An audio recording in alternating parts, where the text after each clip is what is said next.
Accident वगैरह में क्या होता है ना, कई बार देखिएगा जब गाड़ी चलाई जाता है तो जो खास करके 4 व्हीलर या बाइक में तो वैसे बैठा रहेगा, और जो स्टीयरिंग संभालेगा जब एक्सीडेंट होता है सीट बेल्ट नहीं लगाएगा ना, ये सीधे जाके ये स्टीयरिंग किस पे लगेगा, चेस्ट पे। तो स्टीयरिंग का जो निचला हिस्सा है, स्टीयरिंग का ऊपरी हिस्सा तो चेस्ट पे लगेगा, स्टीयरिंग का निचला हिस्सा सीधे किस पे लगेगा, डायफ्राम, धड़ाम से। तो अक्सर ड्राइवर को देखिएगा ना स्टीयरिंग में गिर के मरा रहेगा, इसे एकदम स्टीयरिंग में पैसे गिर के मारा। क्या क्या किस पे लग गया है, डायफ्राम में। अब भैया वो लंग्स सही है, लंग्स क्या है, ठीक है, रिप्स उतना झटका रोक लेता है, डायफ्राम नहीं रोकता है, लग गया डायफ्राम पे, कहानी खत्म। अब वहीं पे बेचारा मर जाएगा। इसलिए कहता है सीट बेल्ट लगा के रखो। जब आप सीट बेल्ट लगा लेते हैं ना तो सीट बेल्ट की खासियत होती है झटका से आपको आगे ही जाने नहीं देगा, आराम से जाइएगा तो जाने देगा, और जहां इसे झटका से जाइएगा तो जाने ही नहीं देगा, तो आपको डायफ्राम यहीं रोक देगा, स्टीयरिंग वहीं रुक गया। अब स्टीयरिंग में ना एक तो एयर बैग नाम का बलून छुपा हुआ होता है, जैसे गाड़ियों के आगे झटका लगता है वो बलून 1 माइक्रो सेकंड में खुल जाता है, तो आपके आगे एक तकिया जैसा बन जाता है कि भाई दिव्या अगर मुड़िया पटकाया इसे तो उसी पे तकिए पे रह जाएगा। तो ये एयर बैग जरूरी है, लेकिन एयर बैग तभी खुलेगा जब आपका सीट बेल्ट हो, क्या हो, सीट बेल्ट लगा हो। और गाड़ियों में इंश्योरेंस होता है कि अगर आप मरेंगे तो पैसा दिया जाएगा, तो इंश्योरेंस का पैसा तभी मिलेगा जब आप सीट बेल्ट लगाए हैं। सीट बेल्ट नहीं लगाए हैं तो इंश्योरेंस कंपनियां कहेगा तो जानबूझ के मरेगा तो हम पैसा पहुंचाएंगे, और उसका भी कहना सही है भाई जब आपको सीट बेल्ट दिया गया है तो नहीं लगाएंगे। एक आदमी को देखते हैं सीट बेल्ट के लिए, तो सीट बेल्ट में नहीं लगाता, कहता कपड़ा का क्रीच बिगड़ जाएगा, कपड़ा का क्रीच टूट जाए। बाबू तुम इतने बुलंदी पे जाओ कि कोई तुम्हें कपड़ों से जज ना करे।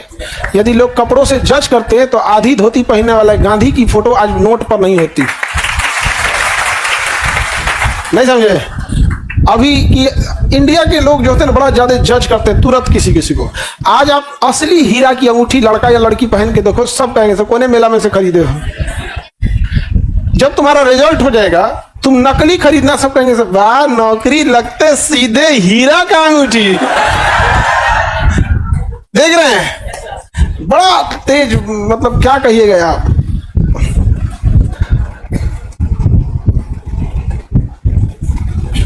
जान से बढ़ के कपड़ा नहीं ना, नहीं, सीट बेल्ट पहनना चाहिए। अगर आप सिटी एरिया में चल रहे हैं, जैसे पटना के बीच में चल रहे हैं, तो यहाँ आपको बहुत जरूरत नहीं पड़ेगी क्योंकि यहाँ आपकी गाड़ी चलेगी नहीं, डगरेगी। खास करके 4 व्हीलर, यहाँ पैदल आदमी जाम में फंस जाता है पटना में। दुनिया का विचित्र जाम है पटना, जहाँ आप पैदल फंस सकते हैं। शाम में हो, शाम पीक टाइम हो जाता है शाम का। शाम में चूंकि सारे लोग बाजार में निकल जाते हैं, सुबह में ना नगर निगम जाम लगवाती है। नगर निगम में वो गाड़ी लेके आएगी, वो जेसीबी लेके चल आएगी। अरे भाई तो सुबह आओ ना 6 बजे, 5 बजे भोर में आओ, भीड़ कम है, कोई नहीं निकला है तो, लेकिन निकलेगा सब 10 बजे। नहीं समझा गया? पटना नगर निगम क्या ही साफ करेगा पटना को, पहले अपनी गाड़ियों को ठीक ठाक कर ले। एकदम पचका ढचका रहता है और इतना गंदा रहता है कि दिखने से ही लगता है नगर निगम की गाड़ी है। लोग मुहावरा बना दिए, आपकी गाड़ी एकदम गंदा है तो लोग कहते हैं नगर निगम का है क्या।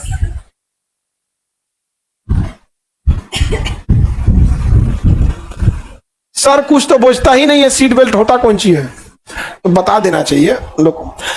हम एक बार एक ड्राइवर को लेके हम गए, तो उसने क्या किया, सुनो ध्यान से कितना वो है। जब आपकी गाड़ी थोड़ी स्पीड हो जाती है 20 से ज्यादा, तो सीट बेल्ट का अलार्म गाड़ी में ऑटोमेटिक बनने लगता है, टिक टिक टिक टिक, तो अंदर डिस्टर्बेंस होता है।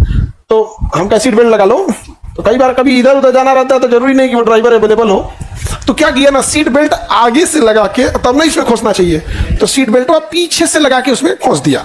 तो जहां सीट बेल्ट खोसिएगा ना वहां सेंसर लगा होता है, अगर खोस दिया उसमें तो उसको लगेगा कि सीट बेल्ट इसने पहन लिया, बट वो पहना नहीं था, पीछुआ से लगा लिया। कहा आराम रहता है सर, ऐसे कर आराम रहता है। समझ भाई अब तुमको हम क्या समझाए, तुम बचेगा अगर एक्सीडेंट होगा तो।